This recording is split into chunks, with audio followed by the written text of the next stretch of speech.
Trump udah ngomong saya nggak akan lagi mau negosiasi sama Iran sebelum Iran itu benar-benar membuka Selat Hormuz. Udah kayak gitu sekarang, udah nggak ada negosiasi lagi bagi Amerika Serikat. Iran juga sama. Iran mengatakan kami udah nggak percaya lagi omongannya Trump, pernyataan Amerika. Yang kami lihat adalah bagaimana tindakan di lapangan itu aja. Jadi nggak percaya lagi ada pernyataan damai nih. Iya, dua-duanya udah deadlock nih. Sisanya kita guys yang berasain harga-harga naik, hidup lagi susah. Tadi Bang Pinjaro bilang berapa lama kita bisa bertahan? Menurut saya kalau pemerintah kemarin mengatakan minimal sampai 2026 kita nggak akan naik bahan bakar bersubsidi, berarti nextnya punya resiko kita punya potensi, sekali lagi punya potensi itu naik.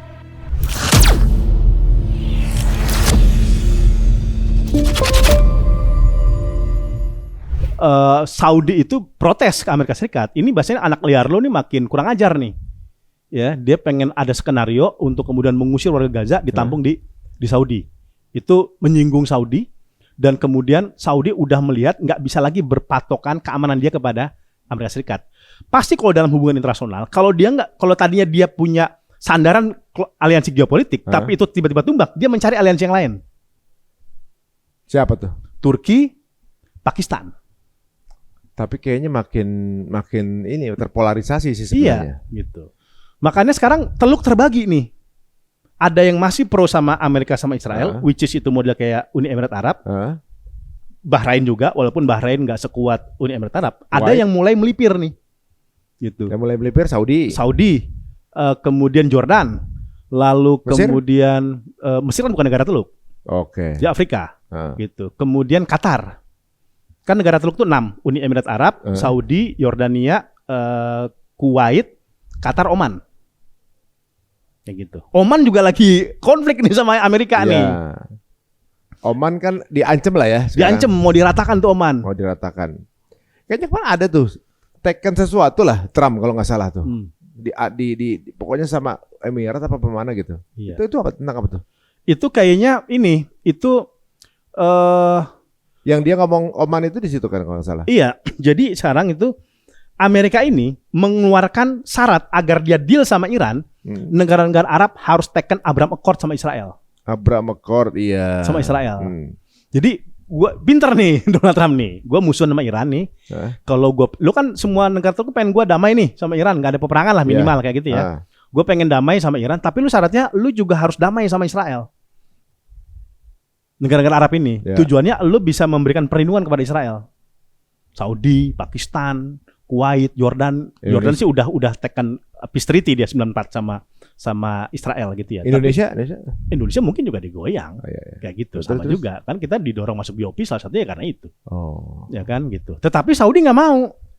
Saudi nggak mau normalisasi sama Israel sebelum Palestina merdeka. Saudi ngomong gitu? Iya. Wow. Nggak mau dia. Gitu. Sebelum Palestina merdeka. Karena kalau kemudian dia mengakui sama Israel, blunder. Di tengah genosida Gaza yang lagi udah 73.000 kan tewas, hampir Iran diserang, kemudian situasi di Timur Tengah pengen dibakar sama udah gitu dia kerjasama sama Israel kan, gitu. Ini nambah akan menjadi masalah dan itu sama aja kayak melegitimasi dong genosidanya Israel ke jalur Gaza. Nah, tetapi kan Saudi nggak mau. Kenapa? Dia udah punya Cina sekarang. Udah Saudi sekarang jalin sama Cina? Jalin sama Cina udah gak kuat. Kan dalam rumus geopolitik itu gini, simpel aja. Lu kalau punya teman aliansi geopolitik, tiba-tiba teman itu musuhan, lu cari aliansi yang lain. Aliansi geopolitik yang lain. Kan kayak kocok dadu aja seperti itu geopolitik itu. Apa ini bukan BRICS kan? BRICS salah satunya. Oke. Gitu. Kan Saudi lagi apply sekarang masuk BRICS. Setahu saya itu belum di-approve. Belum. Saudi belum masuk ya? Uni Emirat udah masuk tuh BRICS ya. Iran udah masuk, Indonesia udah masuk. Uni Emirat masuk? Masuk. Lah Uni Emirat kan ally-nya Amerika. Iya, cuman kan aliansi ekonomi. Belum lama gue dengar katanya yang masuk BRICS itu dapat ancaman katanya. Ancaman ekonomi juga. Iya, itu kan diancam oleh Donald Trump. Kayak gitu ya. Cuman kan kita lihat apakah negara-negara ini, kan gini motifnya dua negara-negara yang masuk BRICS. Dia memang pure untuk urusan ekonomi, masuk ke BRICS agar memiliki potensi kerjasama ekonomi yang sangat luas, which is itu ada Cina, ada India, sama Tiongkok. Itu pragmatis ekonomi. Itu kayak Uni Emirat Arab. Ada yang pure selain ekonomi, juga aliansi ideologis. Apa tuh contohnya? Ya contohnya mungkin beberapa negara kayak Saudi nih pengen masuk ya kan. dia pengen mengembangkan pragmatisme ekonomi sekaligus dia punya sandaran geopolitik yang lain selain Amerika. Kayak gitu, ya kan? Makanya dia kemudian coba apply masuk ke bridge gitu. Karena kan ada kekecewaan dalam diri Saudi di mana kayaknya Amerika Serikat ini juga mau ngincer dia nih. Ngincer Saudi. Tapi sebenarnya Saudi ini empuk banget sih sebenarnya kalau misalnya bisa dikuasai Amerika udah jadi negara kaya banget tuh Amerika tuh. Iya. Saudi sih sebenarnya gimana ya? Dia punya banyak potensi loh. Kalau ikutan perang sebenarnya dia punya banyak senjata loh itu. Iya, cuman kan Saudi menghindari perang selama ini. Sekarang masih pragmatis ya? Iya, dia kan ingin memastikan situasi keamanan di kawasan itu benar-benar stabil. Karena kan dia punya kepentingan visi Saudi 2030, ya kan? Yang dia kan selama-lama kan minyak fosil itu decline. Cina aja walaupun punya mengekspor minyak dari Iran ya, kan Iran tuh 90% minyaknya kan ke Cina ekspornya. Tapi itu hanya memenuhi 10% kebutuhan minyaknya Cina loh. Parah banget, berarti banyak banget dong. 10% loh bayangin. Dia ambil dari mana lagi? Dia energi terbarukan sekarang. Yang bikin matahari buatan itu? Iya, udah nggak lagi mengandalkan energi fosil. Wah, ngeri Cina emang nih. 60% energi Cina sekarang udah energi terbarukan. Itu ada beneran emang? Ada beneran. Sekarang mobil listrik dia bikin. Kita ketinggalan banget guys. Kan dia pakai BYD sekarang. Mobilnya ya kan, kemudian dia pakai kincir angin, kemudian energi hijau. Jadi makanya salah alamat. Trump itu mau mencekik Iran demi menekan Cina, itu salah alamat. Karena nggak bergantung ternyata. Dia nggak bergantung. Memang dia punya aliansi kuat sama Iran. Dia tetap mengimpor minyak dari Iran. Tapi itu bukan one and only. Jadi banyak opsi lain. Banyak opsi yang lain. Minyak fosil pun kan dia juga nggak sepenuhnya dari Iran. Ada dari Afrika. Ada dari Saudi. Tapi belum lama Trump itu ngunjungin ke Cina ngapain ya? Ya itu kan ngelobi Xi Jinping. Untuk menekan Iran. Padahal nyerang Iran kan juga buat menekan Cina kan sebenarnya kan? Iya kayak gitu. Cuman kan dia kejebak di situ, nggak bisa keluar bahasanya. Ini orang kan salah kalkulasi Trump itu. Dia mau nyerang Iran, mau nyerang Cina dengan cara nyerang Iran, biar suplai energinya bisa dikuasai. Kalau dikuasai Iran kan, udah gitu tinggal sebelahan doang tuh, tinggal gampang dimatiin ya kan gitu kan. Iran nggak bisa ditaklukin, dia langsung ke Cinanya. Dari kemarin aja diskusi tuh, aduh, nggak ngerti cara pikir itu. Udah banyak yang meninggal. Kalau sekarang berarti kira-kira prediksi antum sampai berapa lama ini perang? Kalau kita lihat Iran aja dia siap perang dia perang sama Irak dulu 80-an itu 8 tahun. Kalau cuma hitungannya 2 bulan 3 bulan, dia masih siap, masih kecil, masih minimal banget. Dulu dia nggak punya nuklir, reaktor nuklirnya mungkin masih sederhana, dia nggak memiliki persenjataan yang canggih, dia nggak memiliki aliansi geopolitik yang sangat kuat sama negara-negara lain. Itu aja dia siap 8 tahun. Tapi kalau perang berkelanjutan, kayaknya Trump di demo deh. Iya. Habis demo. Berarti gini, karena perang berkelanjutan nih, walaupun dananya bukan dari situ. Tapi kan orang Amerika taunya kan itu dari uang pajak mereka. Udah gitu nyerang dari uang mereka. Di Amerika lagi kekurangan nih bilang kan. Amerika juga lagi kekurangan. Ngapain tuh jalan pakai buat perang? Bukan perang kita lagi dibilang begitu. Itu tadi Trump itu lebih dengar donatur aliansi Zionis ketimbang masyarakat. Karena ya mereka lebih berpengaruh dalam pemilihan dia lagi. Iya, nanti gitu. Menurut saya kenapa Trump itu sangat pede menyerang Iran jelang midterm election? Karena dia pasti udah ngitung kalkulasinya bahwa dia masih mendapatkan dukungan kuat dari kelompok-kelompok lobby-lobby ini dan pengaruh dia tuh masih ada gitu. Walaupun secara approval rating decline. Contoh yang terbaru, kan sekarang di Amerika ada pemilihan pendahuluan. Ya, itu untuk menentukan siapa kandidat senator dari Partai Republik. Menariknya, itu Ken Paxton, Jaksa Agung Texas, loyalisnya Trump, itu berhadapan dengan John Cornyn. John Cornyn ini petahana Partai Republik tapi nggak loyal sama Trump itu, kurang loyal sama Trump. Trump itu ngendorse si Ken Paxton untuk menjadi kandidat di kandidat midterm election untuk Texas, menang itu. Karena dia didukung sama Trump. Masih punya dia. Itu kemudian membuat Trump pede. Oh ternyata suara gue masih bisa dijual nih. Tapi Texas emang kan isinya orang-orang jadul ya. Iya, emang bisa kan dibilang orang-orang konservatif, republik. orang tapi, maga. Iya, tapi itu dia buktinya dia bisa menang gitu di preliminary election. Menarik ya. Kadang-kadang aduh, pembacaan hitam putihnya nih abstrak banget gitu kan. Kita pikir Trump nih bakal hilang pamor, katanya masih punya gigi. Masih ada gigi. Ya, walaupun pamornya juga udah mulai turun. Iya, ada gitu. 30% kan ya kalau salah. Kalaupun ada kandidat yang bisa untuk gantiin Trump, siapa? Kan pemilu nanti gini, midterm kita akan sangat bergantung nanti ngeliat midterm election November. Apakah nanti kekuasaan Partai Republik tergerus dalam pemilu ini? Kalau ini kan ini referendum ini nih bahasanya nih, referendum ini kepemimpinan Trump. Kalau kemudian Partai Republik kalah sama Demokrat nanti November, berarti alarm nih udah buat Trump nih. Kan 2028 kan pemilihan presiden, ya. Dan dia udah nggak bisa maju lagi masalahnya udah 2 periode. 2 kali ya. Dua kali. Kemungkinan nanti kemudian dia akan maju Kamala Harris Demokrat. Tapi orangnya sih frame-nya masih itu juga ya. Itu juga emang sama. Kalau sampai perang berlanjut ini di Amerika sendiri kan sebenarnya gelisah juga kan secara politik. Apa impact-nya buat Indonesia nih? Sebenarnya kita udah suffering belum sih? Kita udah suffering. Kan yang kita tahu kan dolar naik, rupiah menurun, IHSG nurun juga, gitu kan. Nah, apakah ini sudah dianggap kita juga sudah krisis moneter atau belum? Ya, karena kan kalau dilihat, ya misalnya kalau hitungannya Krismon dengan gaya sekarang, mestinya udah banyak yang kelaparan kan. Sekarang kayak narasinya untuk kita secara ekonomi turun nggak terlalu keluar deh. Iya, memang untuk sampai kemudian moneter krisis gitu ya, itu memang belum. Tapi kan kita nggak bisa melihat jangka waktu itu hanya dalam jangka pendek. Kita harus kemudian beyond kan dari short term perspektif ya, perspektif jangka pendek itu. Kalau kemudian perang ini berlanjut sampai tingkat tahunan, 2 tahunan, sampai kapan kita fiskal kita nutupin kebocoran itu? Sekarang kan masih disubsidi aja sama pemerintah gitu ya. Tapi sampai kapan?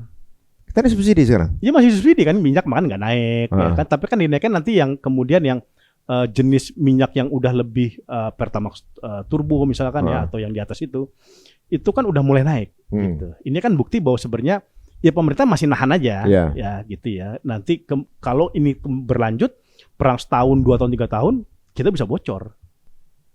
Iya, mengambil dari mana lagi gitu kan. Iya gitu. Sekarang aja kalau kita harga plastik udah mulai naik.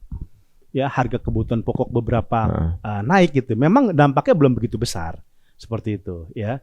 Tetapi kita nggak bisa hanya melihat situasi sekarang. Kita harus kemudian berpikir setahun, 2 tahun, 3 tahun ke depan. Bagaimana dampaknya? Beberapa kebijakan juga dipertanyakan masyarakat ya sebenarnya. Apakah itu dengan kondisi seperti sekarang ini gitu kan, ada kebijakan makan yang sekarang ini masih ada gitu. Tapi ternyata kan kitanya masih belum kelihatan kesusahan kan, jadi masih dipertahankan kebijakan koperasi gitu kan. Tapi uniknya walaupun sepertinya kelihatan kita udah turun lah ya secara ekonomi. Kan belum terlalu masyarakat belum terlalu terima nih karena katanya ada subsidi dari pemerintah. Subsidinya ini bukan utang baru kan, tapi kan memang punya kita. Iya, nggak tahu juga tuh kalau nggak tahu ya? Kita nggak tahu. Nah, soalnya impactnya guys dari perang ini panjang banget dan ini dunia usaha ini udah susah banget. Udah nggak usah gitulah. Kita pergi keluar kota aja guys. Itu harganya tiketnya ngalahin luar negeri. Ke Bali aja 3,5 juta dari Saya Jakarta. kemarin keluar, udah 2 kali lipat harganya. Ke Malaysia aja nih. Harga tiket sekarang udah hampir 3 kali lipat dari tahun-tahun sebelumnya. Berapa? Sebenarnya 2 juta sekian saya tuh. Biasa tuh dulu sebelum masih ada 800.000. 800 masih ada. Masih ada gitu. Sekarang itu 2,2, 2,3. Ke Bali 3 juta. Ke Bali 3 juta ya kan? Biasanya 500 700 ada gitu kan. Ada kan sekarang. Ini sih udah baru kelihatan dari situ ya. Ini baru dari situ aja nih. Dan impact-impactnya ke yang lain juga lumayan banyak. Buktinya kemarin jamaah haji banyak yang ketika akan melunasi pembayaran hajinya mereka banyak yang nggak sanggup. Akhirnya banyak yang baru daftar 2023 akhirnya naik berangkat. Ini buktikan sebenarnya ini alarm sih sebenarnya buat kita ya. Cuma kitanya aja nih yang kelihatan santai-santai aja. Tadi Bang Pijaru bilang berapa lama kita bisa bertahan?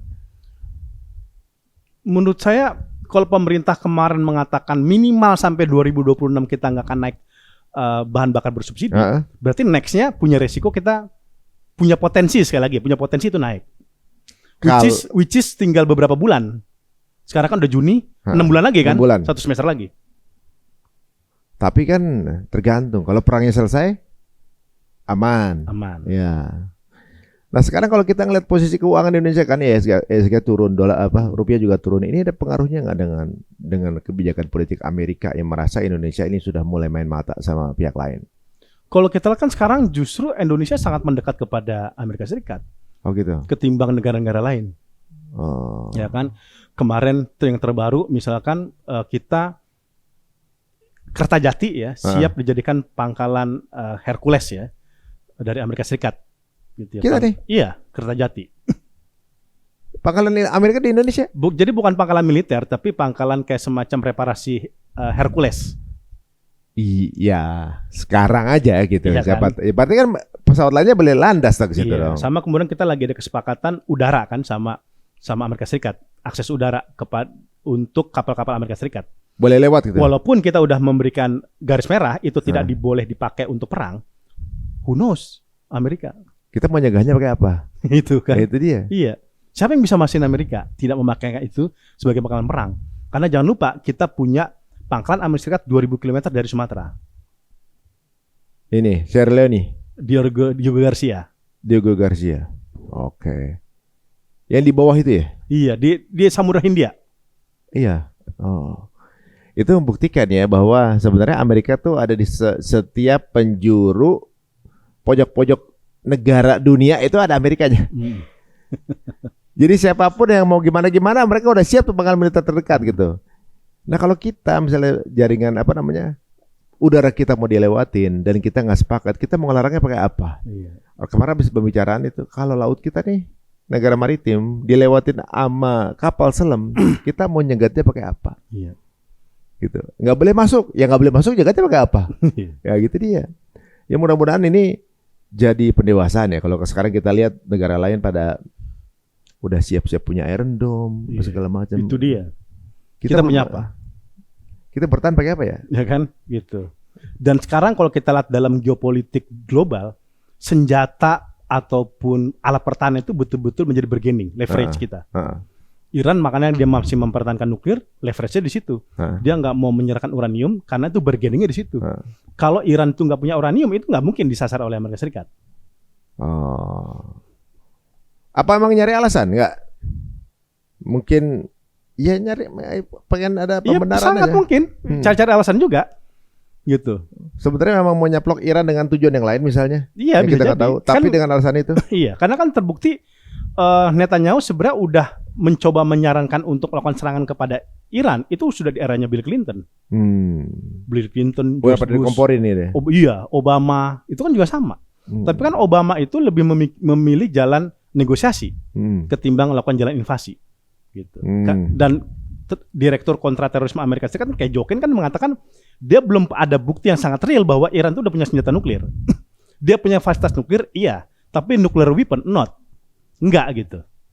Iya, kemudian dijadikan alasan pembenaran. Dijadikan alasan gitu. Nah, kalau sekarang ini makin complicated ya. Apalagi kalau kemarin digebur terus itu sama Iran, bisa jadi Israel habis, Amerika ekonominya kemudian ya ancur-ancuran gitu ya. Tapi sekarang sepertinya kayak dapat suntikan baru. Ya kan? Amerika kayak dapat suntikan baru, Israel juga kayak mulai bandel lagi gitu kan. Karena 60.000 usaha yang ada di Israel kan tutup tuh. Kayaknya untuk ngebangun Israel aja butuh puluhan tahun tuh. Betul. Butuh puluhan tahun. Butuh puluhan tahun untuk balik lagi. Tapi masih tetap aja mau perang. Ini cuma buat buying time apa emang perang beneran nih? Gini, Israel dalam politik luar negerinya dia tidak mengenal gencatan senjata. Ya. Cara untuk menaklukkan negara-negara Timur Tengah itu tidak bisa dengan cara diplomasi. Cara itu dengan perang. Bagi dia. Bagi Israel. Kenapa nggak mati aja tuh orang? Ya kan? Dan kenapa kemudian Israel sekarang mulai mengintensifkan serangan ke Lebanon, ke Hizbullah? Ini kan cara Israel untuk membatalkan kesepakatan gencatan senjata. Ya mungkin juga atas ada juga komunikasi dengan Donald Trump untuk kemudian meningkatkan serangan kepada Hizbullah agar kemudian misalkan ketika Hizbullah itu ditaklukkan oleh Israel, Iran itu lagi nggak punya lagi proksi yang kuat di Timur Tengah dan itu kan melemahkan posisi daya tawar Iran ketika masuk ke negosiasi gencatan senjata dengan Amerika Serikat. Gitu. Kalau sekarang kan yang diserang kebanyakan masih Kuwait ya, belum Israel ya. Belum, Kuwait ya. Jadi maksudnya Kuwait. perangnya belum perang yang kayak ya Israel, Kuwait juga nggak balas kan, Iya. maksudnya. Masih belum perang yang frontal gimana gitu Iya. kan. Nah, kira-kira kalau misalnya sampai terjadi ini berapa lama lagi ya? Nggak bisa ketahuan banget ini sekarang sih. Iya. Mau kayak gimana? Ya kita tahu Misyari Rashid bakal ngepost lagi itu pasti. Karena kan Kuwait diserang ya kan. Iya. Nah, yang kita tahu yang ribut Arab sendiri nih. Arab sendiri yang ribut dan kemudian yang pembuat keonaran di situ, ya dia nggak ngerasain impact apa-apa, orang perang di tempat orang. Yang diuntungkan saya baca di ChatGPT itu yang pertama itu Israel, kemudian Amerika, karena ternyata gara-gara kejadian ini Amerika jadi jualan minyak. Ya. Iya. Pengaruh gitu buat dia minyaknya banyak juga. Jadi gini, Amerika itu negara dengan produsen minyak terbesar di dunia. Tapi cadangan minyak terbesar di dunia itu Venezuela. Itu dua hal yang berbeda. Kalau produsennya dia lifting minyaknya itu dia terbesar, tapi cadangannya itu milik Venezuela.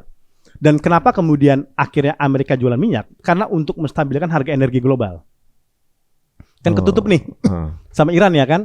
Nah, untuk menstabilkan harga energi global agar kemudian tidak naik, Amerika Serikat melepaskan minyak-minyaknya ke negara-negara lain. Gitu. Termasuk kan dia melonggarkan sanksi kepada Rusia kan.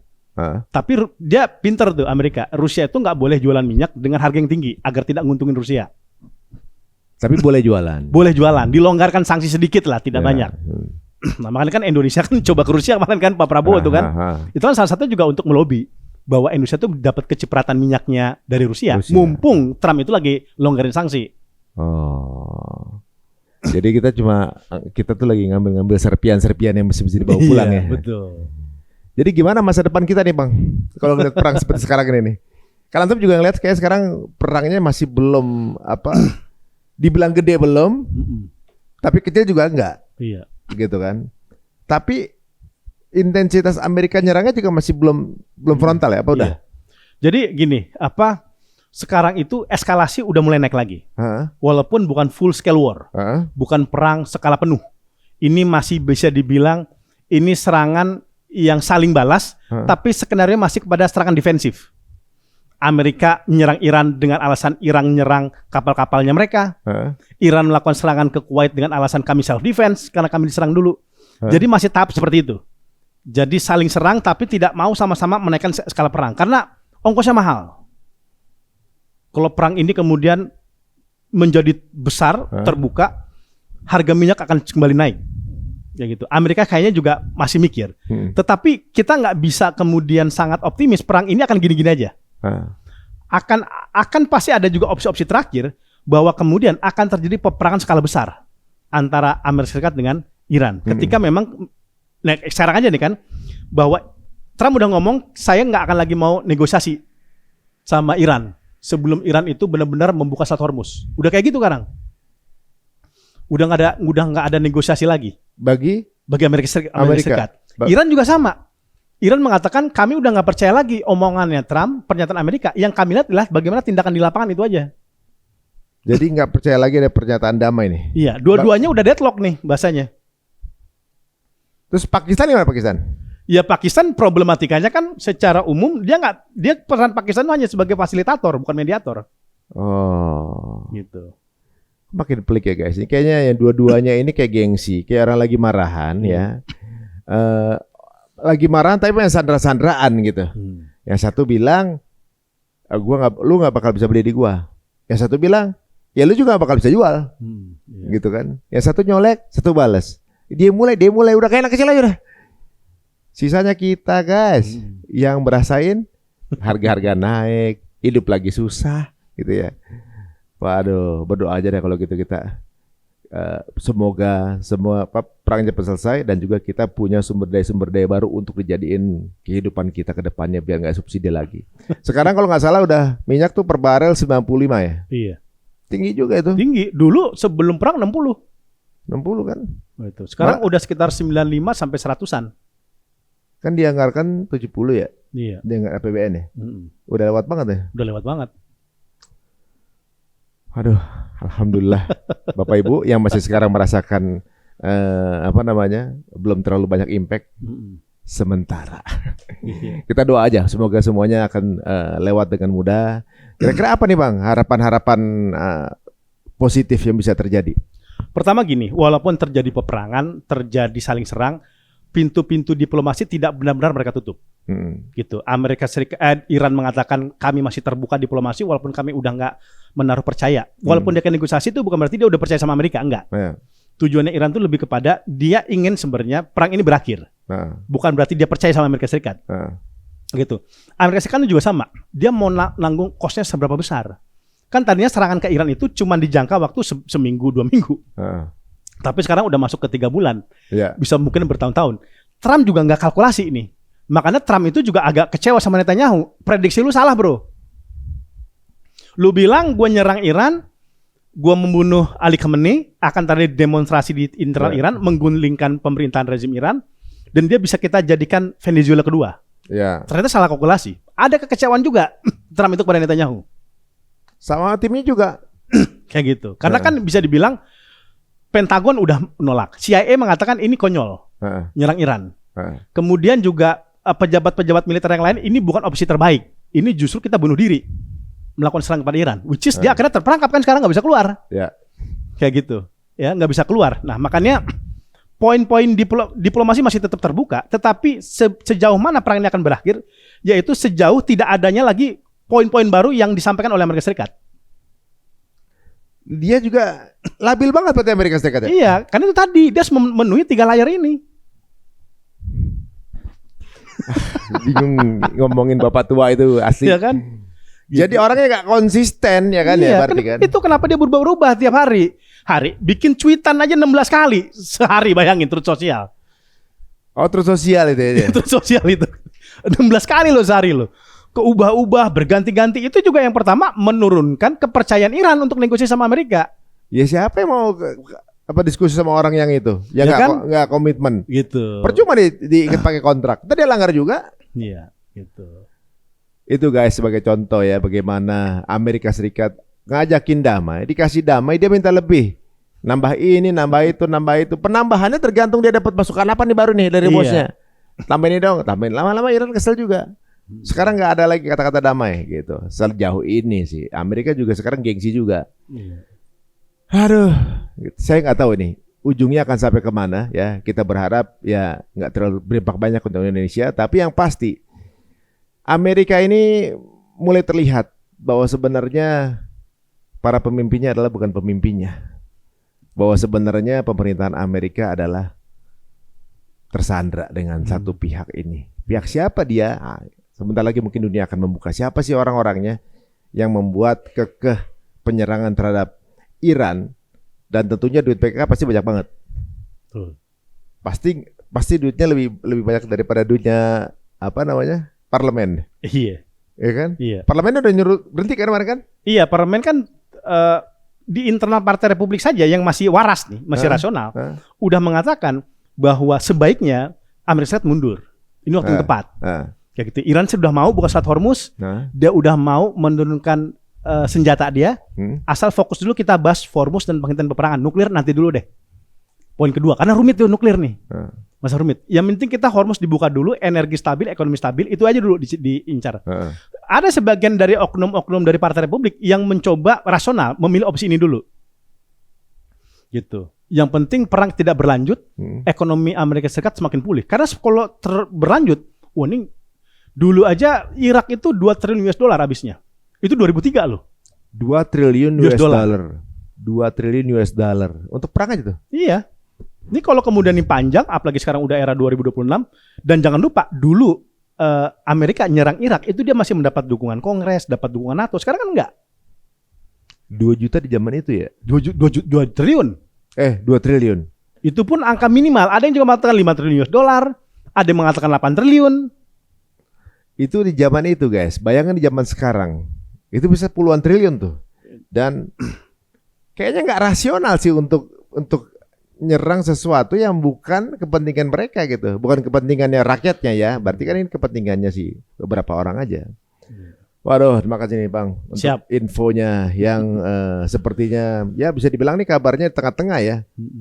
Ini bukan kabar terlalu bagus juga ya. Ini kabar yang bagi dunia usaha merupakan suatu warning ya untuk bersiap-siap, jangan terlalu banyak investasi atau juga mungkin banyak spending dulu, lebih banyak pegang liquid ya, karena kita masih belum menentu keadaannya. Tapi sejauh ini alhamdulillah kita mungkin masih ada subsidi ya untuk bisa dipertahankan. Mudah-mudahan semua cepat selesai dan Indonesia bisa memiliki kemandirian. Jika dirasa menarik, monggo silakan share link ini sebanyak-banyaknya ke teman-teman semuanya. Ya, mungkin ada lain? Udah cukup, Bang? Iya. Info yang belum? Iya, info yang terbaru yang kita khawatirkan ini perang merembet ke negara-negara Teluk. Karena Amerika Serikat kan mengancam menyerang Oman. Tapi itu pesan bukan hanya untuk Oman loh, itu pesan kepada negara Teluk. Kalau nyerang Oman, negara lain akan berteriak apa enggak? Pasti akan berteriak. Teriaknya untuk pihak Oman atau pihak Amerika? Untuk Oman. Karena Oman negara Teluk. Anggota Dewan Kerjasama Teluk, GCC. Dan kalau sampai diserang Oman, itu akan meningkatkan 2 kali lipat lagi biaya energi nasional, energi global. Karena dia pintu masuk Hormuz selain Iran. Lah iya benar. Ya gitu. Oke, Amerika Serikat mungkin kecil nyerang Oman potensinya karena dia masih sekutunya. Tapi Israel kita nggak bisa jamin. Kalau dia mungkin melihat ini sebagai peluang untuk menaikkan eskalasi mungkin. Betul, mungkin. Apalagi gayanya kayak gitu. Iya. Dan udah pernah kejadian, Qatar kan diserang sama Israel. Padahal Qatar itu tuan rumah negosiasi Israel sama Hamas. Itu aja diserang sama Israel. Nggak ada yang bisa dipegang emang dua-duanya tuh. Nah itu dia. Tapi kenapa ya Oman dibidik juga? Karena sekarang Oman itu kan selama ini dia itu posisinya netral. Dia karena terjepit kan antara rivalitas Saudi sama Iran, Iran sama Amerika Serikat. Makanya dia negara kecil, dia nggak mau ke kanan maupun ke kiri, dia mau di tengah-tengah aja. Dan makanya dulu kan kunci keberhasilan Obama melakukan perjanjian nuklir dengan Iran tahun 2015 itu kan perannya Oman, secretly, diam-diam. Oh gitu? Iya, kan sempat terjadi perjanjian nuklir 2015 antara Amerika Serikat dengan Iran. Itu kan peran Obama yang mengontak Oman dari tahun 2012. Oh gitu. Akhirnya terjadi kesepakatan. Karena Oman ini posisinya menarik. Dia sama-sama mengontrol Selat Hormuz. Dia bisa bicara dengan Iran, tapi dia juga bisa bicara dengan Amerika. Makanya kan perundingan nuklir Trump sama Iran kan Oman yang nengahin. Oh, gitu. Karena posisi strategisnya dekat Hormuz, tapi posisi politiknya dekat Amerika. Iya, gitu. Tetapi sekarang Oman tuh posisi sebenarnya netral. Tapi bagi Trump sekarang bisa bilang, lu nggak bisa lagi abu-abu bro, lu harus pro sama gue. Oh, jadi dia kalau bisa menguasai Oman, berarti kan dia punya share. Itu dia. Di Selat Hormuz. Selat Hormuz. Karena walaupun ada dipajakin sama Iran itu Selat Hormuz akan dibagi 2 sama Oman. Makanya Oman sekarang yang jadi ditarget. Gitu. Padahal Oman nggak pernah ngelawan Amerika. Emang rampok cari akal ini mah. Rampok bingung nggak bisa ngerampok yang gedean, yang kecilnya dulu. Minimal Hormuz nggak absolut semuanya punya Iran gitu. Jadi misalnya satu nih ditutup, masih ada yang di sini dibuka kan? Iya. Alah, ini udah susah banget ini. Kira-kira kapan bisa ngirim jin ke sini ya? Udah umur masih belum mikir juga. Sekarang usia dia udah mau 80 kan? Iya. Udah mau 80 padahal. Netanyahu sekarang juga udah 70 berapa kan? Iya. Ya mudah-mudahan dapat hidayah lah ya. Tiba-tiba. Soalnya gini, usia-usia segitu tuh udah mendekati pikun. Iya. Bukan gimana ya? Emang kebanyakan orang usia segitu mendekati pikun. Emosionalnya itu udah nggak stabil sebenarnya. Iya. Dan itu dipercayakan untuk memberikan kebijakan kepada kemaslahatan orang di dunia. Bayangin. Orang dengan, ya kalau fit proper test udah lewat itu. Iya. Ya kan? Kenapa sih presiden-presiden di dunia tua-tua semua nih? Pada ngambekan lagi. Gue jadi gemes juga sih. Wah. Ada lagi Bang yang belum? Itu aja dulu paling. Itu dulu ya. Siap.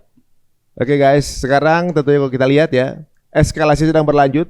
Apapun yang terjadi, mungkin kayak semacam kemarin flotilla itu bisa mendikoy informasi. Jadi ketutupan itu informasi perang ini juga termasuk berita haji juga menutupi ini, dan juga berita politik dalam negeri yang juga menutupi keadaan ini. Nah, eskalasi sudah mulai berjalan lagi. Kita akan tunggu update-nya dari Bang Pizarro tentunya juga. Terima kasih Bang untuk waktunya dan infonya, dan semoga teman-teman semuanya kita kembali memfokuskan diri untuk membuat bangsa Indonesia menjadi bangsa yang ready, siap, independen di kedepannya tanpa bergantung kepada negara lainnya. Mungkin bukan generasi sekarang, siapa tahu di generasi yang akan datang. Sampai ketemu lagi cerita untung. Assalamualaikum warahmatullahi wabarakatuh. Waalaikumsalam.